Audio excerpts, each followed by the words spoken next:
በጣም ደስ የሚል ነገር ነው ዛሬ ይዤላችሁ የመጣሁት። ሄርሜላ መኪና ገዛች። ሄርሜላ እንግዲህ ያው መኪና ገዝታለች። በጣም ነው ደስ የሚለው። አብርሃም ግን ይሄንን ነገር ሲሰማ በጣም የሚደነግጠው ለምን ብትሉ የሆነ ሰው ነው የገዛለት።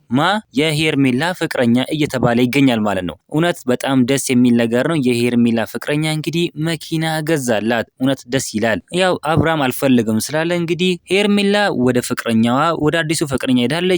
ሩታ ደግሞ ወደ ደስታው ሄዳለች ማለት ነው። አብርሃም አልፈልጋችሁም ስላለ ማለት ነው። እንግዲህ አብርሃም ስለማይፈልጋቸው እነሱ ሁለቱም ወደ ህይወታቸው ገብተዋል። አብርሃምን ካሁን በኋላ አናዋራም ከሱ ጋርም አንሆንም ብለዋል ማለት ነው። ስለዚህ አሁን አብርሃም ነው የሚለምናቸው እንጂ እነሱ እሱ መለመን የለባቸውም። ፍቅረኛዋ እንግዲህ ገዝቶላታል። በጣም ነው ደስ የሚል ነው። ለመናገር ከሆነ በጣም ደስ የሚል ነገር ነው። የሄርሜላ ፍቅረኛ አዲሱ ፍቅረኛው ማለት ነው በመኪና ተጀምሯል። በመኪና እንግዲህ ተጀምሯል። አንዳንዴ እኮ እውነት ለመናገር ከሆነ የእናንተ ያልሆነ ነገር በቃ አይደለም ነው። ይሄው አሁን ፍቅረኛው መኪና ገዛላት። ይሄው ባንዴ መጣ መኪና ገዛላት። በጣም ደስ የሚለው የሩታችንም የሩትዬ ሐቃችንም ይውጣልን።